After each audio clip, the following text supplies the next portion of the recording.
Muy buenos días a todos. Vamos a comenzar con nuestra clase de hoy, miércoles 30 de junio, sobre clínica jurídica, en específico sobre procedimiento de familia.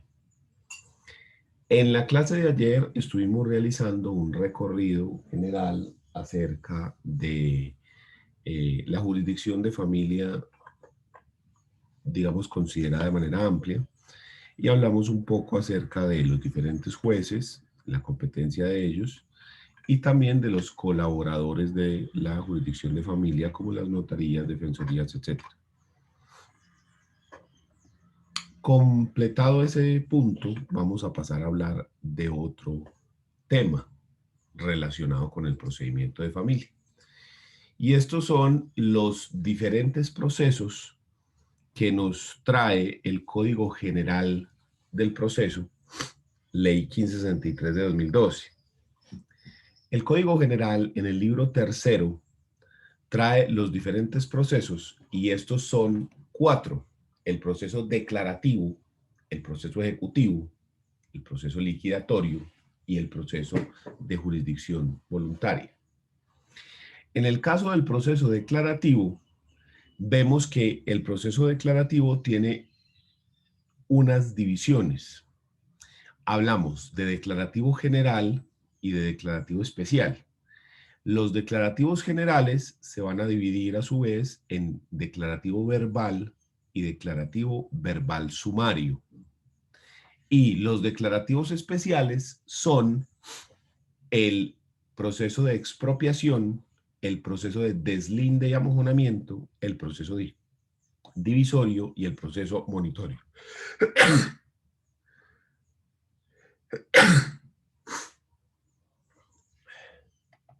Perdón. Entonces, Salud, el salud. proceso declarativo se va a referir a procesos declarativo general, verbal y verbal sumario, y los declarativos especiales. ¿Listo? Los procesos liquidatorios, si bien es, perdón, el proceso ejecutivo, si bien es uno solo, porque hay un solo proceso ejecutivo, nosotros lo podemos catalogar o lo podemos diferenciar dependiendo de la clase de ejecución que se va a hacer. La finalidad del proceso ejecutivo es el cobro de una obligación que conste en un título ejecutivo, es decir, que sea un documento que tiene una obligación clara, expresa y exigible. Dentro de los ejecutivos, como les digo, es uno solo, pero la forma de ejecutar, la forma efectiva de cobrar la obligación adeudada cambia. Entonces, si bien el proceso es el mismo, el cambio se produce con la ejecución. Es por ello que nosotros podemos decir que existen procesos ejecutivos uno solo, pero que las ejecuciones cambian y entonces tenemos ejecución por sumas de dinero, ejecución por obligación de dar, ejecución por obligación de hacer, ejecución por obligación de suscribir documento y ejecución por obligación de no hacer. ¿Sí?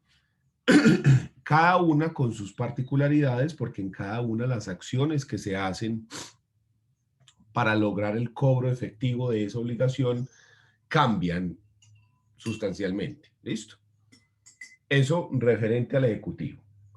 Frente al proceso liquidatorio, también tenemos que decir que el proceso liquidatorio es uno solo, es un solo proceso liquidatorio, pero que lo podemos clasificar ya que tenemos en Colombia solamente estos 5 procesos liquidatorios: el proceso de sucesión, el proceso de sociedad, de liquidación de sociedad conyugal, el proceso de liquidación de sociedad patrimonial de hecho, que es básicamente lo mismo, solo que uno es para el matrimonio y el otro para la unión marital, el proceso de liquidación de sociedades y el proceso de insolvencia de persona natural no comerciante. Estos son los procesos liquidatorios según el Código General del Proceso. Y por último, tenemos los trámites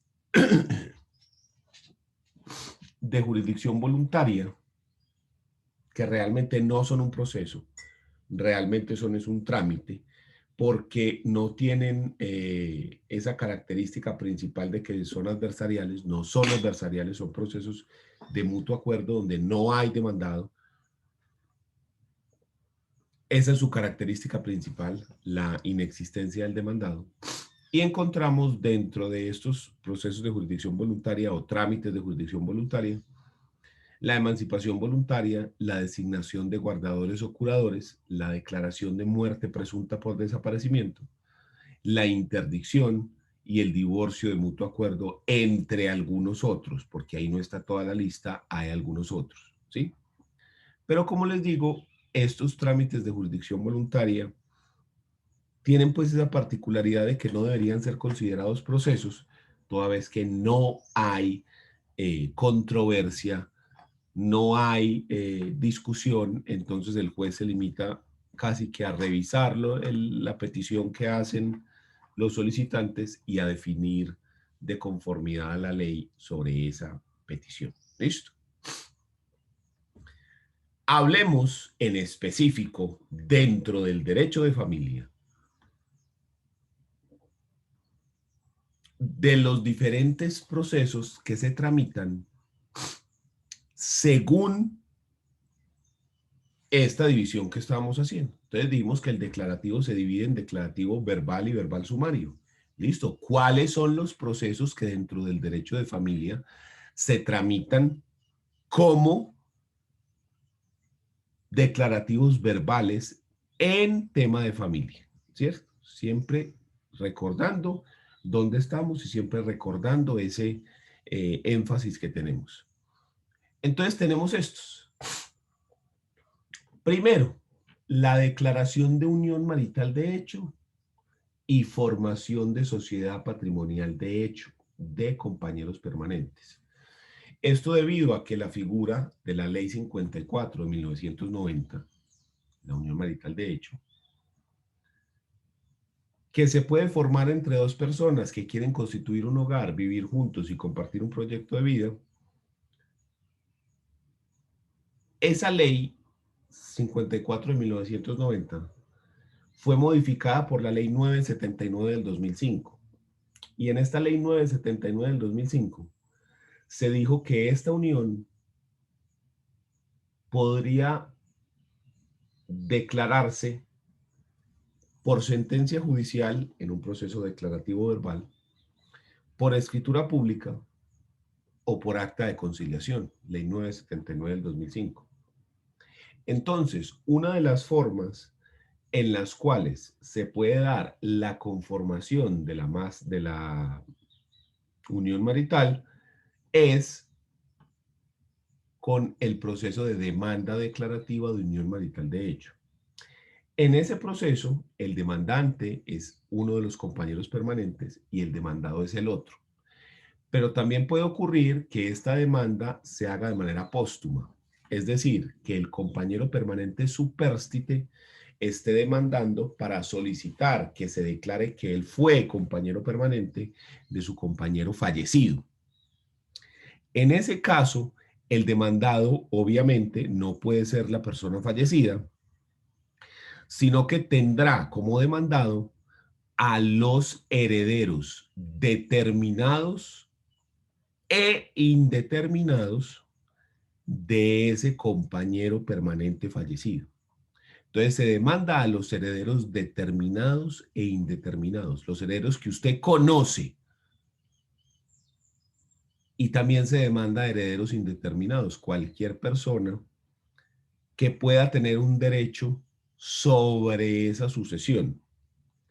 En este caso, de los herederos indeterminados, se debe nombrar curador ad litem que represente a esos herederos indeterminados.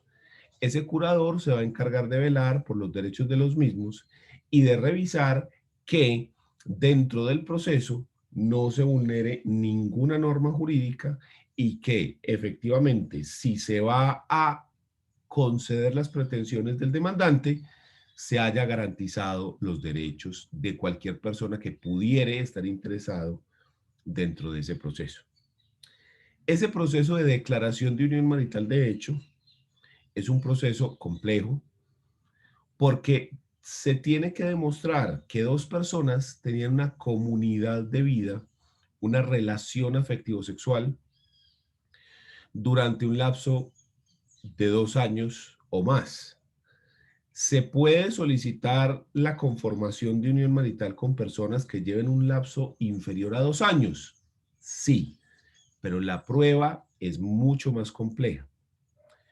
Con personas que llevan más de 2 años conviviendo, la prueba es mucho más fácil porque opera una presunción que está en el artículo segundo de la Ley 54 de 1990, donde se dice que se presume que se formó sociedad patrimonial y unión marital de hecho cuando dos personas conviven de manera permanente, singular e ininterrumpida por un lapso no inferior a 2 años.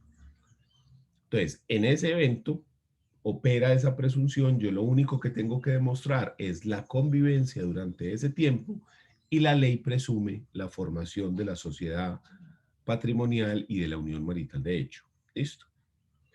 Este proceso declarativo puede tener como finalidad únicamente que se declare la unión marital, solo eso. O puede tener además que también se declare la formación de la sociedad patrimonial de hecho, que es la sociedad que va a regular la parte económica de la unión marital. ¿Sí? Entonces, yo lo puedo hacer solo para que se declare la unión marital en el evento en el que las personas necesitan tener determinada esa situación jurídica o se pueden hacer las dos en conjunto. El problema es que después de la separación definitiva de los compañeros permanentes, estos cuentan con 1 año para llevar a cabo las acciones tendientes a la declaración y liquidación de esa sociedad. Si no se demanda dentro del año siguiente, esos compañeros permanentes pueden perder los derechos patrimoniales.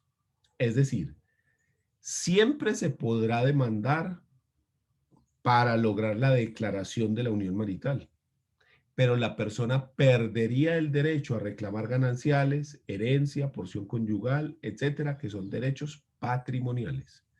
No estoy hablando de la pensión, porque la pensión es otro paseo diferente, regulado por otra jurisdicción diferente. ¿Listo? Entonces, en ese proceso de declaración de unión marital de hecho, siempre hay que tener en cuenta que se deben pedir las dos cosas, que se formen la unión marital y la sociedad patrimonial, pero siempre dentro del año siguiente a la separación definitiva. ¿Listo? La prueba conducente para la demostración de la unión marital es cualquiera de los tres documentos que les dije: sentencia declarativa, escritura pública de constitución de unión marital de hecho o acta de conciliación donde los compañeros permanentes reconocen que son tales y eh, mencionan que se formó una sociedad patrimonial. Solo esos tres documentos son las pruebas idóneas. De resto, cosas como la afiliación a la EPS como compañero permanente, fotos, videos, declaraciones extrajuicio donde se diga que son compañeros permanentes, son pruebas que no son conducentes, idóneas para declarar la unión marital. Entonces, si usted necesita, por ejemplo, dentro de la sucesión, presentar a su cliente como compañero permanente, necesita uno de los tres documentos que le dije que regula la ley 979.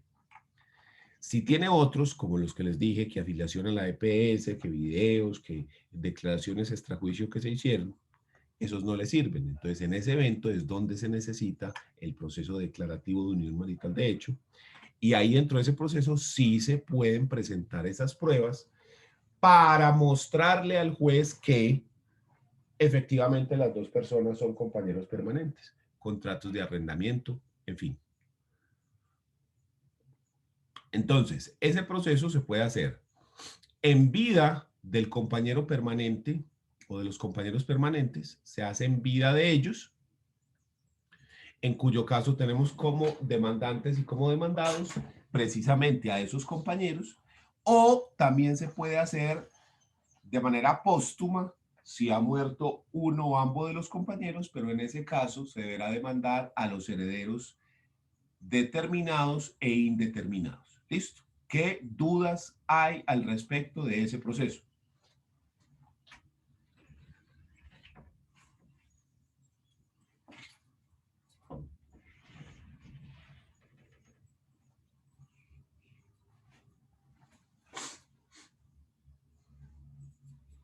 Profe, ¿me puede repetir, por favor, los documentos, los tres documentos? Sí, gracias. Los documentos que están regulados en la Ley 979 del 2005 son la escritura pública de declaración de unión marital de hecho, el acta de conciliación donde los compañeros reconocen que son compañeros permanentes o la escritura pública de constitución de unión marital de hecho otorgada por ambos compañeros permanentes. Si usted tiene alguno de esos tres documentos, entonces no necesita este proceso de declaración de unión marital. Ya está probada la formación de la misma. Solo en el evento que usted no los tenga, será necesario demandar.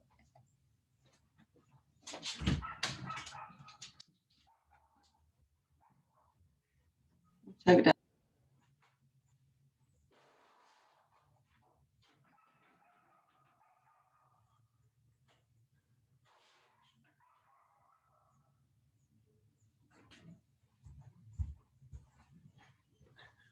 Bueno, continuemos entonces. Nulidad del matrimonio civil, no del matrimonio católico o religioso, que eso se hace por otro lado.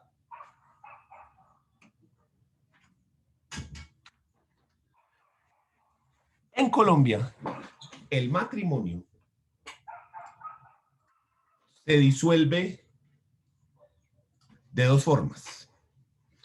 En Colombia el matrimonio se termina de tres formas, perdón. Muerte, nulidad o divorcio. La nulidad del matrimonio civil es un proceso que tiene que basarse en alguna de las causales que propone el artículo 154 del Código Civil. ¿Sí? El Código Civil menciona de manera taxativa las causales de nulidad, artículo 154. En ese evento se puede demandar siempre y cuando se cumpla alguna de esas causales, ¿sí? Siempre y cuando usted se cumpla con esas.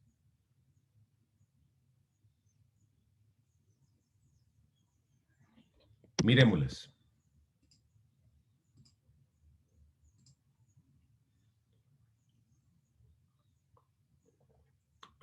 Perdón, 154 no, son 140. El 154 no es de divorcio, es en el artículo 140. Qué pena con ustedes.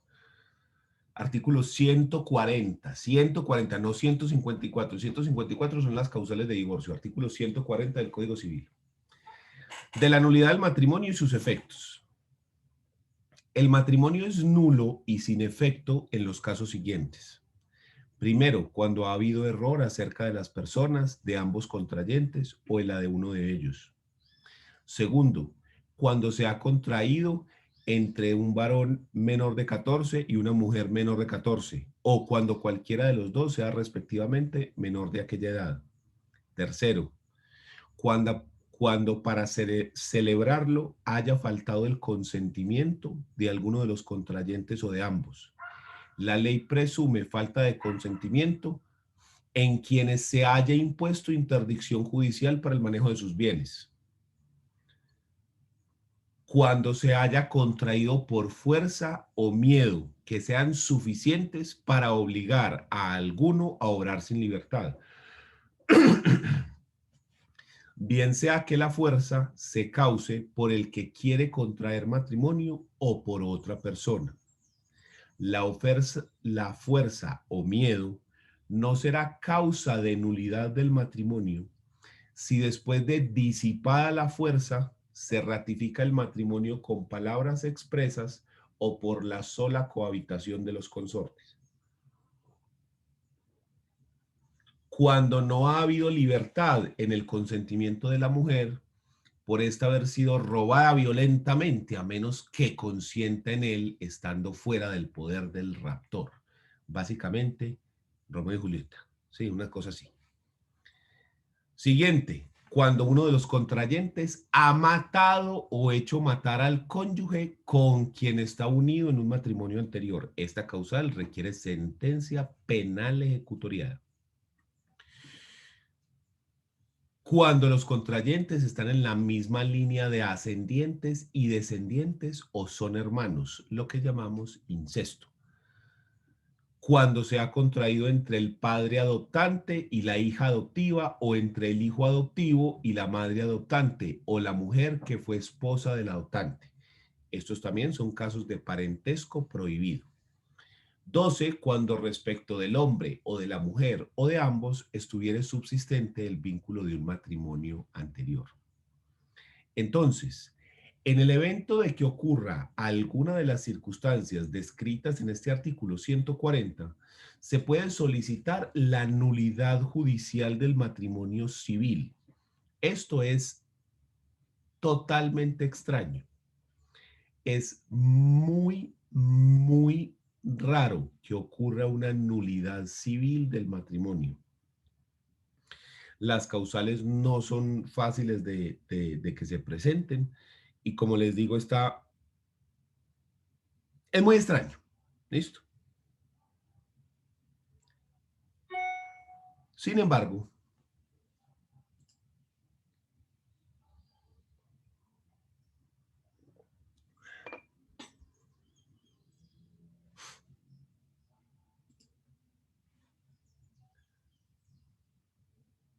el que sí es muy común, que no es lo que estamos hablando acá, es el proceso de nulidad canónica del matrimonio. Dentro de ese proceso de nulidad canónica que se hace ante el tribunal eclesiástico, ahí sí ese sí es más común que se presente. Sin embargo, nosotros tenemos que tener en cuenta que estos no son procesos muy comunes, ninguno de los dos, ni siquiera el de nulidad canónica, pero que sí se presentan dadas unas circunstancias especiales. Les voy a dejar los eventos en los cuales se presenta de manera común, entre comillas, eh, la nulidad, ¿sí? O sea, ¿cuáles realmente sí se presentan? ¿Cuáles realmente sí se logran presentar y demostrar?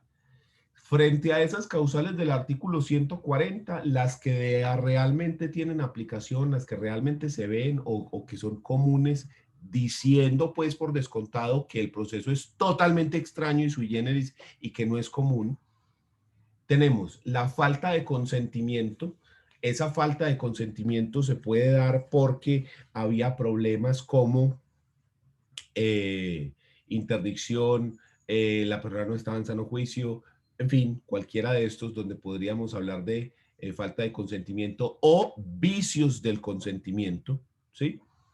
Como error acerca de la persona, esto se refiere a calidades esenciales del otro, ¿sí? Una calidad esencial podría ser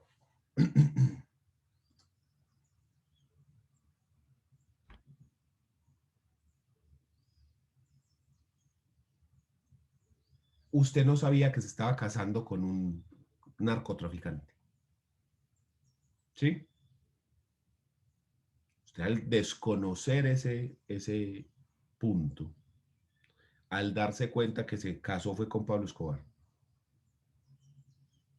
Entonces se podría solicitar una nulidad por esas calidades esenciales, porque es que usted estaba casando con una persona que era un, digamos, un hombre de ley, o sea, un trabajador, un empresario, pero no con un delincuente, ¿sí? Entonces, eso puede generar ese error en la persona. Sí, porque eso puede que me casé con Ana, pero me quería casar con Sofía. No, no, ese no es la clase de error que estamos diciendo. Estamos hablando de error sobre esas condiciones especiales. Ahí se pueden abrir preguntas como, ¿y si yo me caso con una persona trans,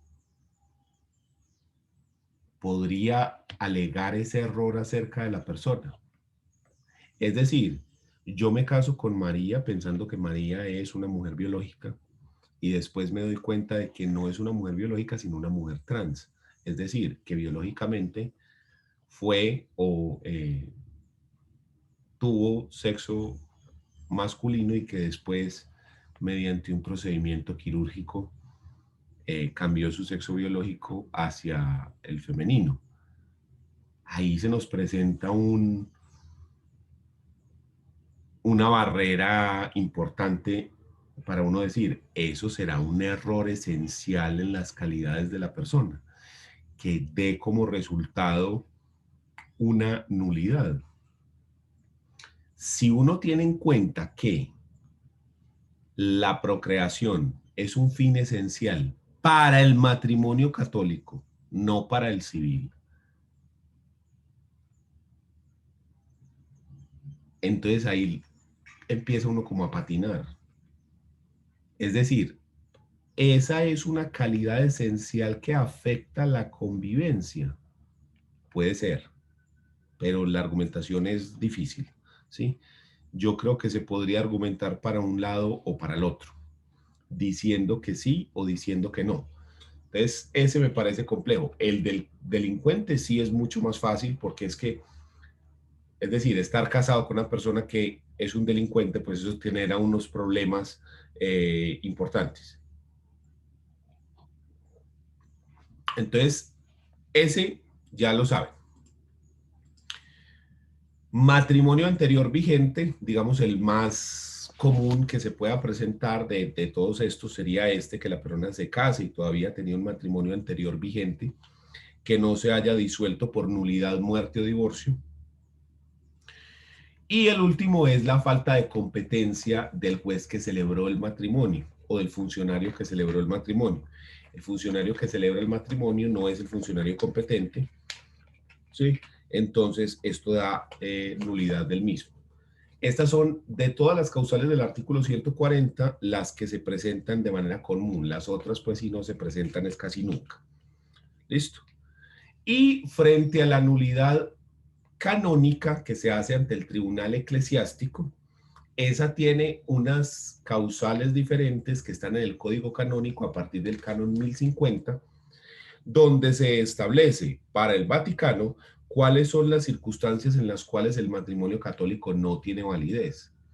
De las causales del Código Canónico, que hay muchas, las más comunes son falta pues que se presentan, falta de consentimiento, inmadurez emocional, la persona no es lo suficientemente maduro psicológico y emocionalmente para comprender el acto que está realizando, enfermedad mental antecedente al matrimonio, homosexualismo antecedente al matrimonio, ¿sí? Problemas de copulación sexual como impotencia o frigidez, porque como para el matrimonio canónico la procreación sí es un fin esencial, entonces tanto el homosexualismo antecedente como los problemas de copulación sexual, como la renuncia a la procreación, esas tres están encaminadas o dirigidas a problemas frente a la procreación de los hijos. Y repetimos, como este es un fin esencial del matrimonio católico, por eso genera nulidad del acto. ¿Sí? Disparidad de cultos también puede generar nulidad del matrimonio, esto referido a que los cónyuges no son de la misma religión o que uno de ellos se ha cambiado de religión, digamos. Y por último, la falta de competencia del sacerdote que celebró el matrimonio. Esa persona no era un sacerdote, no estaba ordenado como tal y por lo tanto no podía celebrar el matrimonio. Estas son lo que les digo, las causales de común operancia. Hay más, hay muchas más, de nulidad canónica. Se las menciono como dato ahí curioso porque tenemos pues estamos hablando de este tema. ¿Sí? Aunque en la misma diapositiva les dije que aquí estamos hablando de la nulidad del matrimonio civil, no del matrimonio católico, porque eso se hace por otro lado. Sin embargo, lo mencionamos como para que no quede la idea ahí en punto. Cuando se presenta la nulidad canónica, esta después puede homologarse por el juez de familia para que se le dé plenos efectos civiles a esa decisión de una autoridad judicial diferente, en este caso el tribunal eclesiástico. ¿Listo? Tercer demanda de familia que se tramita mediante el proceso declarativo verbal es el divorcio contencioso, ahora sí, de matrimonio civil o religioso. El divorcio contencioso es el proceso que yo digo no vale la pena. Sí, el proceso que debería desaparecer o uno de los que debería desaparecer. Porque, a ver, primero que todo es un proceso que tiene un costo emocional, en estrés, eh, psicológico muy alto para las personas. Y segundo, no tiene un efecto real, es decir, las personas están peleando porque se van a divorciar, porque no quieren seguir juntos, porque hay problemas dentro de su relación y lo que se obtiene es la confirmación de que el matrimonio no va más. Entonces realmente pues la ganancia es nada. Y lo otro son procesos que pueden durar mucho, que hay discusiones muy largas y volvemos al mismo punto. Se acaba el vínculo y ya. Entonces es un proceso que yo nunca recomiendo, que siempre digo que se debe hacer de mutuo acuerdo, porque para mí es el peor proceso de todo el derecho. O sea, es que esto es una pérdida de tiempo inoficiosa. Lo que les digo, es un proceso con un costo emocional muy alto, genera un estrés muy alto. Fuera de eso hay que ir a discutir intimidades al juzgado.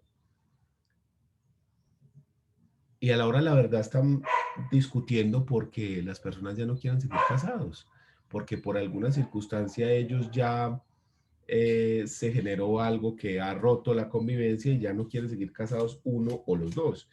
Y aplicando un principio general del derecho es de que nadie está obligado a vivir en comunidad, pues resulta a lo menos extraño que una persona no quiera seguir casado y no pueda divorciarse porque no tiene alguna causal. Es decir, el problema del proceso de divorcio es que el proceso de divorcio depende de que usted esté demandando apoyado en alguna de las causales del artículo 154 del Código Civil. Si usted no se apoya, si usted no basa su demanda en alguna de las causales de este artículo 154 del Código Civil, no se concede el divorcio. Este proceso yo creo que va más encaminado o tiene una explicación si tomamos las llamadas causales sanción del artículo 154. Estas son relaciones sexuales extramatrimoniales por parte de alguno de los cónyuges, grave e injustificado de las obligaciones conyugales o de las obligaciones como padres que tienen los cónyuges, maltrato o trato cruel, lo que llamaríamos violencia intrafamiliar, embriaguez habitual o consumo de sustancias alucinógenas o estupefacientes, y conducta corrupta, tendiente a corromper al otro cónyuge, corromper a los descendientes o corromper a los convivientes, las personas que conviven bajo el mismo techo. En estos eventos, si se logra demostrar alguna de estas causales, se podrá solicitar la declaración de culpabilidad del divorcio. Y además de la culpabilidad, como consecuencia de ello, se puede solicitar que se imponga la sanción de proveer alimentos de orden vitalicio al cónyuge inocente. O sea, que el cónyuge culpable le tenga que pagar alimentos vitalicios al cónyuge inocente. El problema de estas causales sanción es que como esos alimentos vitalicios son una sanción tan grave, es que son vitalicios, no importa que la persona sea rico, pobre, que se gane el baloto, que se vuelva a casar, aún así hay que pagar esos alimentos porque son una sanción. Como es tan dura, primero, los jueces les tiembla la mano a la hora de decretarla. Les da como pesar, no sé por qué. Y segundo, siempre, o al menos en el 99.9% de los casos, que una persona demanda aduciendo a alguna de estas causales sanción, inmediatamente el demandado interpone una demanda de reconvención, es decir, contrademanda por alguna otra causal. ¿Para qué?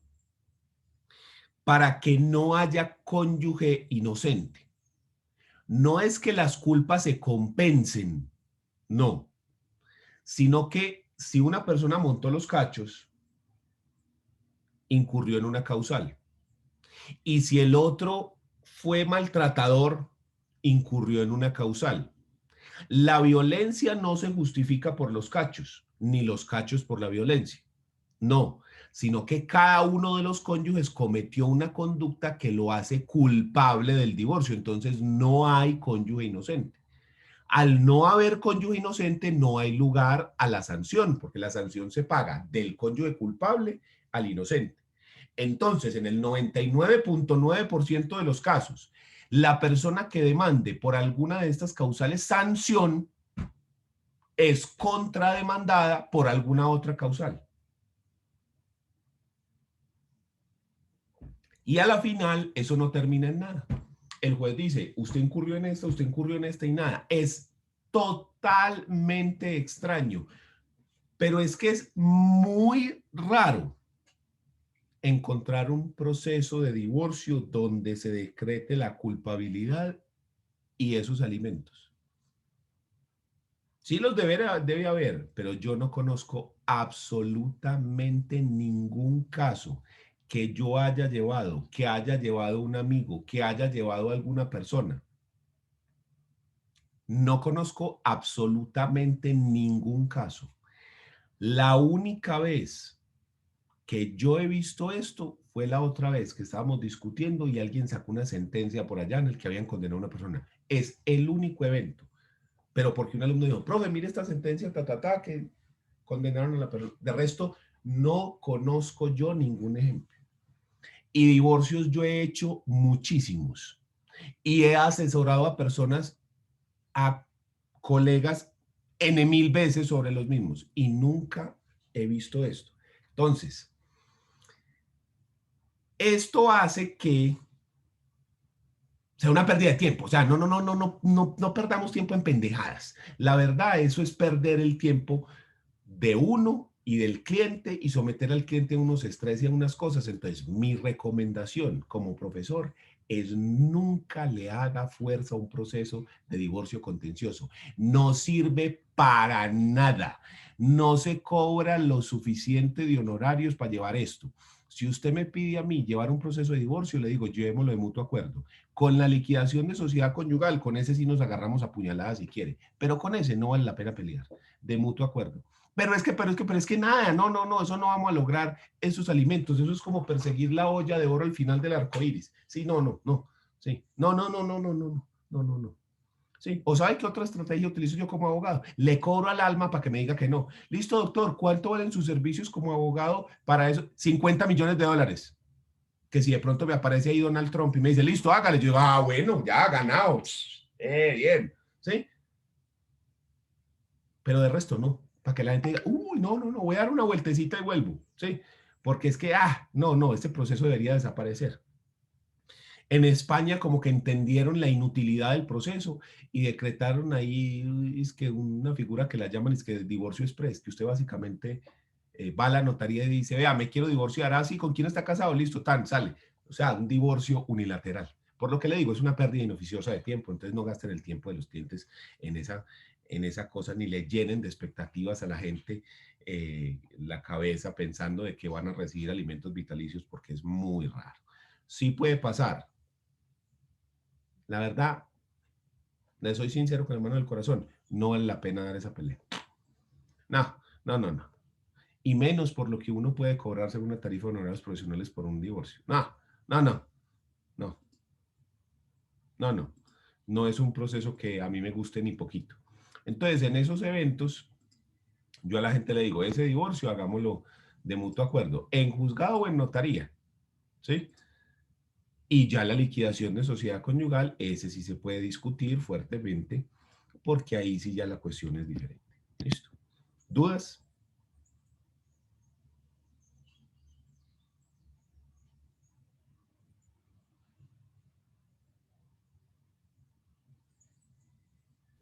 No, profe, todo bien. Listo, entonces continuemos. El siguiente proceso es la declaración de paternidad de hijo extramatrimonial. Recordemos que hablamos de declaración de paternidad porque frente a la maternidad opera la presunción que el hijo se presume de la madre por el mero hecho de haber nacido. Es una presunción de hecho que se da porque, pues biológicamente, lo más probable, a menos de que haya alguna de estas figuras nuevas como la maternidad subrogada, que también se llama alquiler de vientre, al menos que ocurra alguna de estas circunstancias, pues no ocurre o no pasa que haya, que una madre dé a luz a un hijo que no sea suyo, ¿cierto? A menos que sea una cosa pues súper extraña. Entonces, por eso no existe proceso de declaración de paternidad, pues no es que no exista, no está en la lista, porque sí se puede dar impugnación de maternidad, está en el cuadro que sigue, ¿cierto?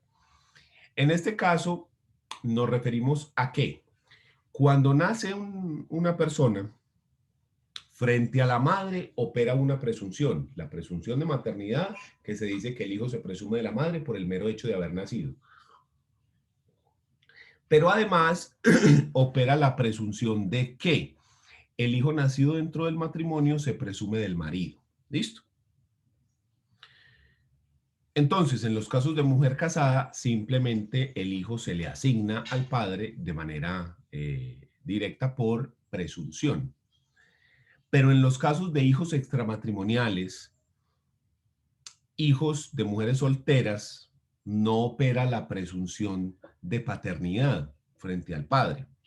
Entonces, en ese caso, se requiere el reconocimiento paterno, lo que llaman en la calle darle el apellido.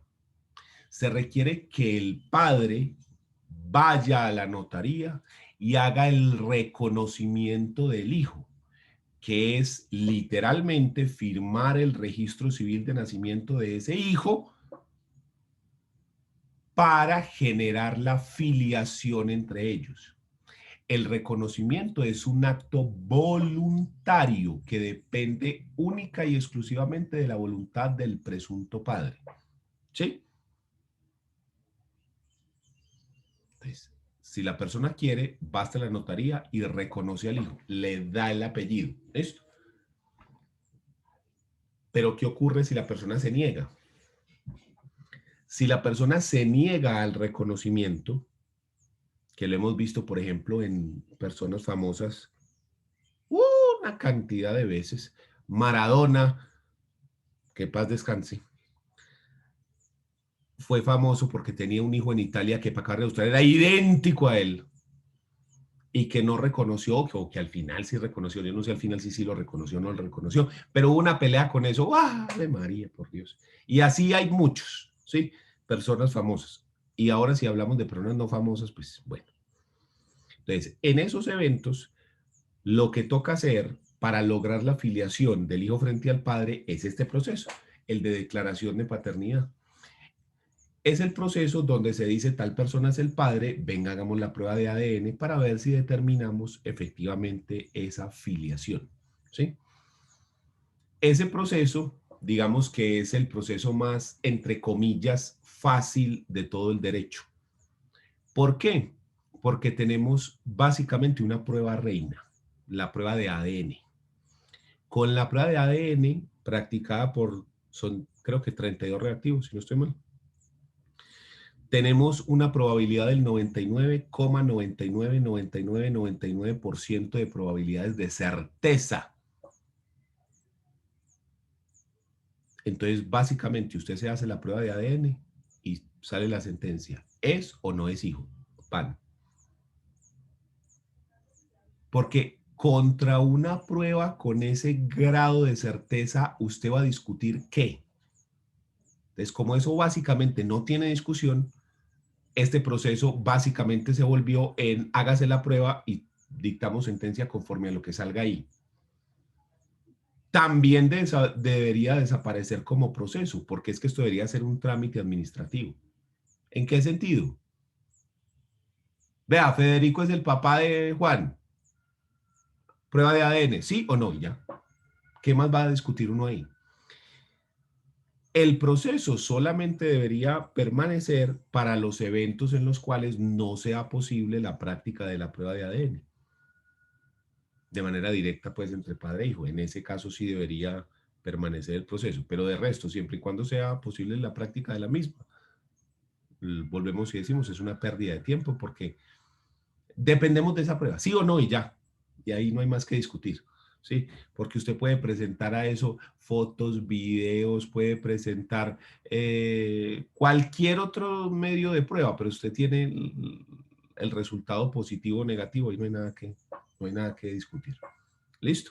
Entonces, esa declaración de paternidad va a suplir cuando el padre no quiere reconocer al hijo. ¿Listo?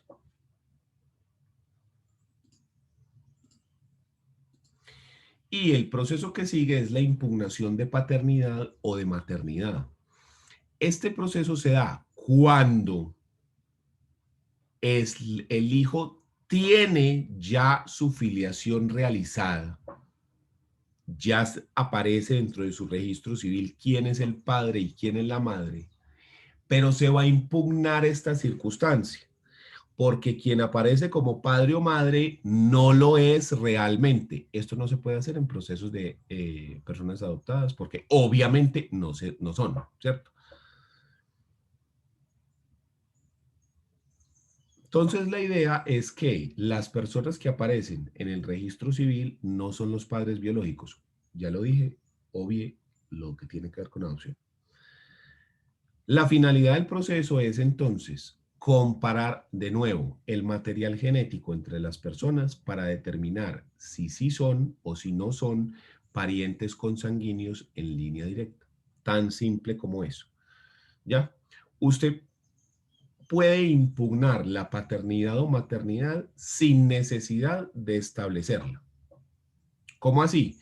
Yo puedo quitar al papá del registro civil sin necesidad de poner otro, porque aquí la discusión es que la persona que aparece como padre o como madre realmente no lo es.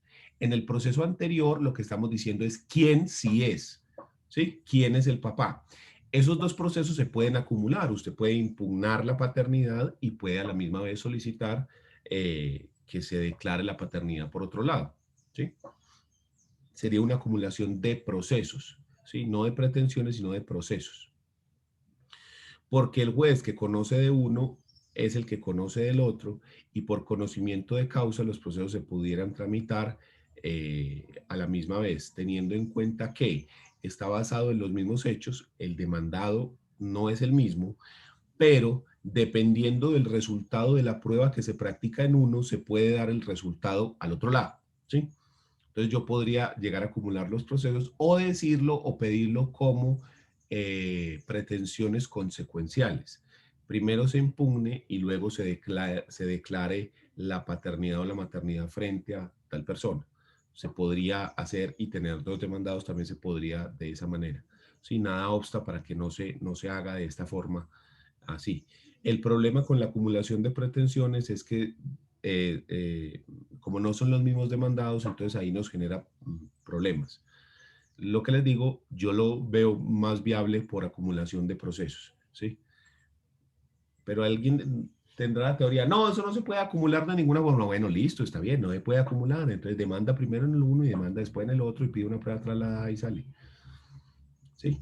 Trasladada en el sentido de que la persona X no es el padre o no es la madre, pero hay que practicar una nueva prueba para establecer quién realmente es el padre. Pero, ¿qué pasa si yo demando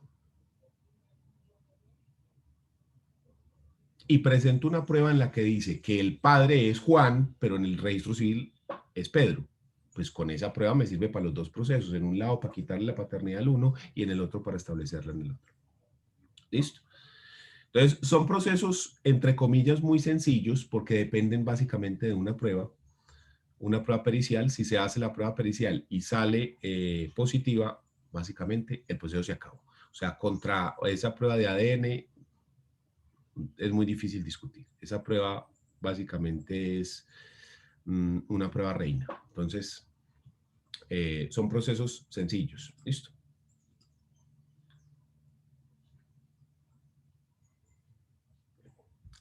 Suspensión o pérdida de la patria potestad.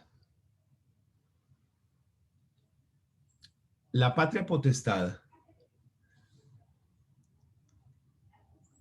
se refiere a un conjunto de derechos, solamente estos 4 que estamos viendo, que se generan entre padres e hijos por el mero hecho de la filiación. Esos derechos contienen la representación legal del hijo, la autoridad parental, la administración de los bienes del hijo y el usufructo de los bienes del hijo. Esa es la patria potestad. Es uno de los derechos que tienen los padres frente a los hijos. No todos, como algunas veces se piensa, porque algunas personas tienen la idea de que la patria potestad son todos los derechos que se tienen frente a los hijos. No, la patria potestad únicamente se va a referir a estos 4 derechos. La representación legal del hijo, porque el hijo, al ser incapaz hasta que cumpla la mayoría de edad para realizar cualquier acto jurídico, debe hacerlo por intermedio de sus padres como representantes legales. ¿Listo? Ellos son los representantes legales del hijo, quienes lo representan para la realización de cualquier acto o negocio jurídico. La autoridad parental son los derechos que se le confiere a los padres para tener la custodia y la convivencia frente al hijo, para determinar la crianza, cómo va a ser criado, qué se le va a enseñar, qué se le va a permitir hacer, qué no se le va a permitir hacer, el sustento alimentario, la formación de principios y valores, la decisión sobre educación en entidades públicas o privadas y el restablecimiento de los hijos. Eso es la autoridad parental, el poder que tiene el padre sobre estas circunstancias, que viene siendo este segundo derecho. Y los dos siguientes, que es la administración de los bienes y el usufructo de los bienes, tenemos que recordar lo que se vio por allá en otras materias referente al patrimonio de los hijos. El patrimonio de los hijos se divide en 3: el peculio profesional, el peculio adventicio extraordinario y el peculio adventicio ordinario. El peculio profesional es lo que el hijo tiene como fruto de su trabajo, de su arte, deporte u oficio.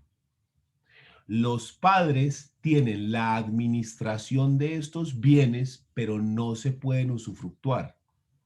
¿Sí?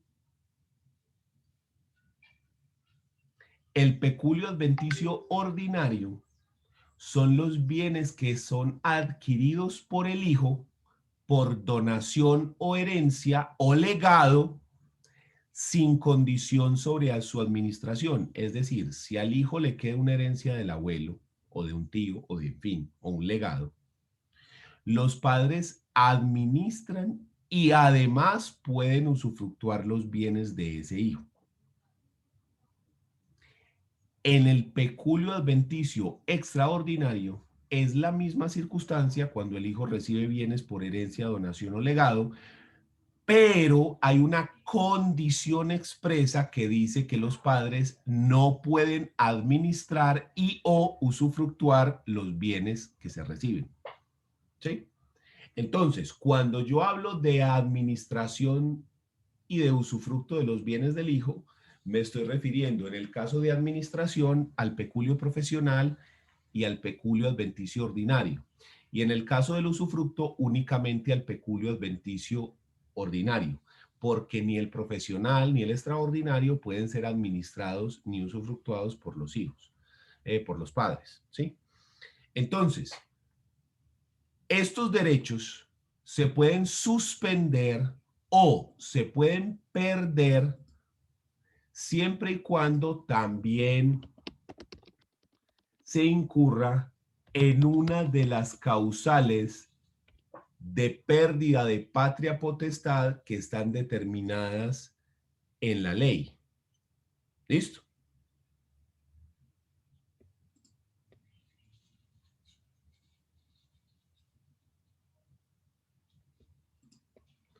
El artículo 200.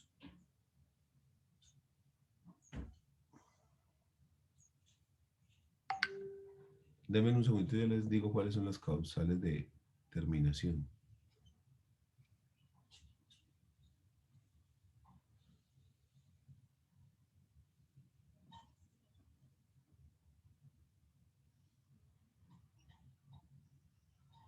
En el artículo 310 aparecen las causales de suspensión de patria potestad. 310. ¿Qué dice? Acá, Código Civil. La patria potestad se suspende con respecto de cualquiera de los padres por su demencia, por estar en entredicho de administrar sus propios bienes y por su larga ausencia. Asimismo, termina, o sea, causales de terminación de la patria potestad, de privación de patria potestad, por las causales contempladas en el artículo 315, pero si éstas se dan respecto de ambos padres, se aplicará lo dispuesto en dicho artículo. Estas son causales de suspensión. Miremos las causales de terminación. Artículo 315, emancipación judicial. La emancipación judicial se efectúa por decreto del juez cuando los padres ejerzan la patria potestad, cuando los padres que ejerzan la patria potestad incurran en alguna de las siguientes causales. Primera, por maltrato del hijo. Segunda, por haber abandonado al hijo. Aquí se refieren a abandono moral o físico que se puede configurar, por ejemplo, con el no pago de la cuota alimentaria. Tercera, por depravación que incapacite ejercer la patria potestad. Cuarta, por haber sido condenados a pena privativa de la libertad superior a 1 año. Quinto, cuando el adolescente que hubiese sido sancionado por delitos de homicidio doloso, secuestro, extorsión en todas sus formas y delitos agravados contra la libertad, integridad y formación sexual, y se compruebe que los padres favorecieron estas conductas sin perjuicio de la responsabilidad penal que les asiste en aplicación del artículo 25, numeral 2 del Código Penal. Listo. Entonces, en esos eventos se puede dar la pérdida de la patria potestad. Y en el 310 ya vimos las causales de suspensión de patria potestad. Solo en la medida en la que nosotros podamos demostrar alguna de estas causales, podremos ejercer este proceso de suspensión o pérdida de la patria potestad. ¿Dudas?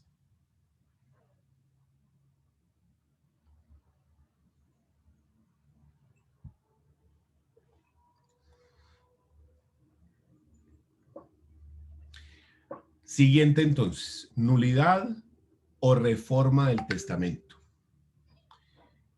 El proceso de nulidad o reforma de testamento lo que quiere hacer es, como su nombre lo indica, cambiar el testamento porque el testamento está vulnerando alguna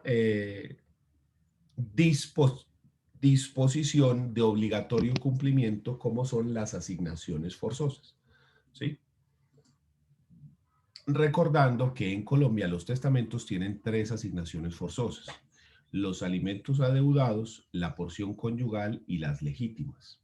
Siendo las legítimas la porción de la herencia que se tiene que dejar en el primer orden a los descendientes y en el segundo orden a los ascendientes.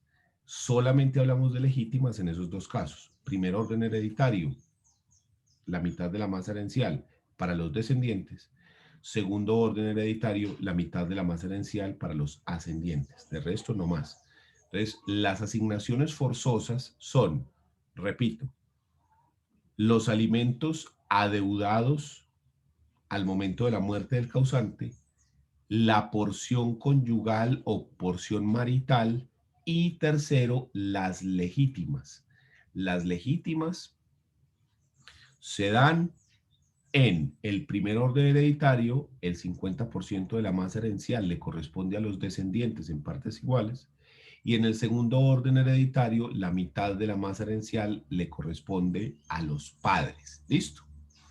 Entonces, el proceso de reforma de testamento está regulado en los artículos 1274 y 1275 del Código Civil.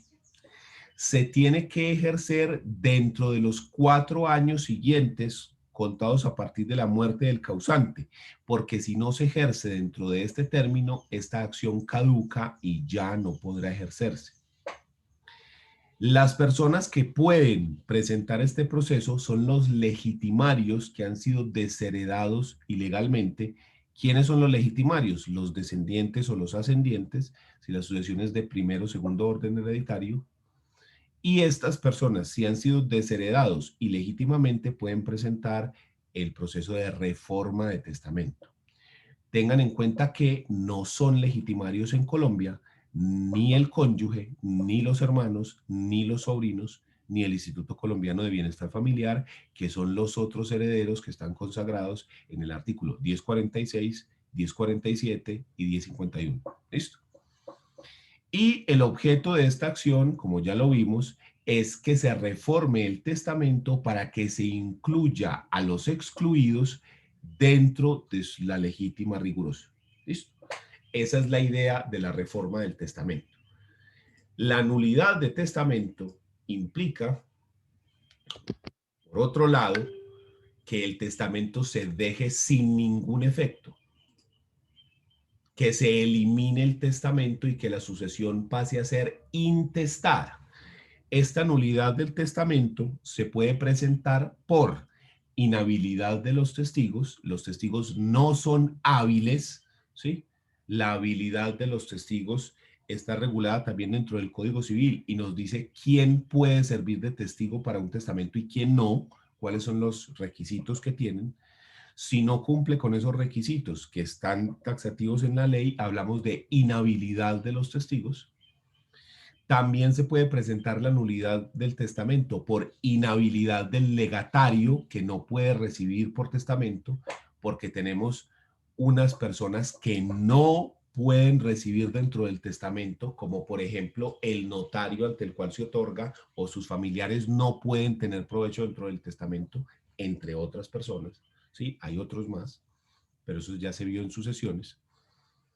Entonces, en ese caso, si la persona que está recibiendo dentro del testamento es inhábil, no podía recibir dentro del mismo, también se puede solicitar la nulidad del testamento. defectos formales dentro del testamento, es decir, que el testamento no se hizo cumpliendo los requisitos formales exigidos para darle validez al mismo. Por ejemplo, no se hizo por escritura pública o no tenía el número de testigos que la ley señala. En esos casos se puede solicitar la nulidad del testamento. Y en general la falta de requisitos especiales según la clase de testamento que se otorga. Recordando que en Colombia tenemos varias clases de testamento. Tenemos los testamentos abiertos que se otorgan por escritura pública ante notario, ante 3 testigos. El testamento cerrado o testamento secreto, en el cual se le entrega un sobre cerrado al notario en presencia de 5 testigos.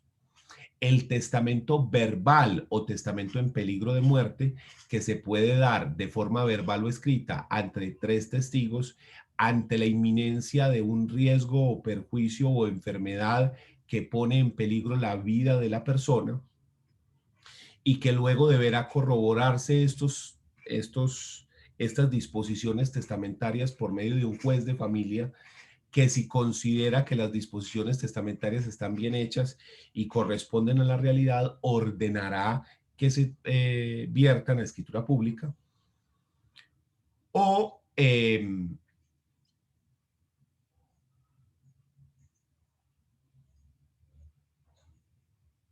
¿cuál me falta?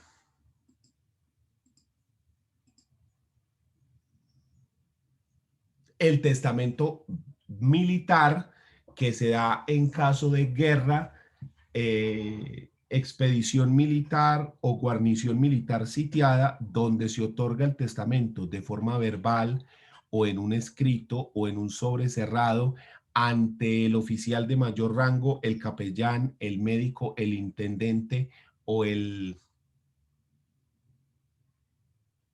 Hay otra persona, pero no me acuerdo cómo se llama. Y el testamento marítimo, que se otorga en un barco que sea de bandera colombiana, barco militar de bandera colombiana, y cuyo testamento recibe el capitán o el segundo al barco, el segundo al mando dentro de ese barco. Y luego cuando se llega a puerto, se debe verter a escritura pública esas disposiciones testamentarias, ¿sí? Entonces, cuando hablamos de este último punto, de nulidad por no cumplir los requisitos especiales según la clase de testamento, tenemos que verificar qué clase de testamento es, si es abierto, cerrado, verbal, militar o marítimo, para determinar cuáles son los requisitos especiales, y si estos no se cumplieron, entonces solicitar la nulidad de ese testamento. ¿Listo? Ese es el proceso de nulidad de testamento. ¿Listo? Y ya terminando, tenemos también el proceso de nulidad o rescisión de la partición sucesoral o conyugal o patrimonial de hecho. Es decir, en los procesos liquidatorios, que ya lo habíamos mencionado, de sucesión, o en el proceso liquidatorio de liquidación de sociedad conyugal o de sociedad patrimonial, estos procesos culminan con la presentación del trabajo de partición. En el trabajo de partición se establece efectivamente cómo se van a adjudicar los bienes, qué es lo que le toca a cada uno. Si esa partición no se hace conforme a lo que está prescrito por la ley, entonces se puede solicitar que se anule esas particiones dependiendo del caso. O sea, si es sucesión, liquidación de sociedad conyugal o liquidación de sociedad patrimonial, obviamente aduciendo las razones por las cuales esa partición resulta nula. Por ejemplo, que hay lesión enorme o que se están vulnerando legítimas rigurosas o cualquier otra de estas situaciones que puedan vulnerar la validez de ese trabajo de partición en alguno de los procesos que les menciono. Y por último, el proceso de inexistencia o nulidad de las capitulaciones matrimoniales o las capitulaciones maritales de hecho, cuando se pretende dejar sin efectos las capitulaciones que han sido firmadas por los cónyuges o compañeros permanentes. ¿Listo? Estos son entonces los procesos que se llevan frente a derecho de familia por la modalidad o por el trámite de proceso declarativo verbal. ¿Listo? En la próxima clase vemos los procesos que se llevan por medio de proceso declarativo verbal sumario. Entonces, en la próxima clase nos quedamos con eso. ¿Quién tiene alguna duda?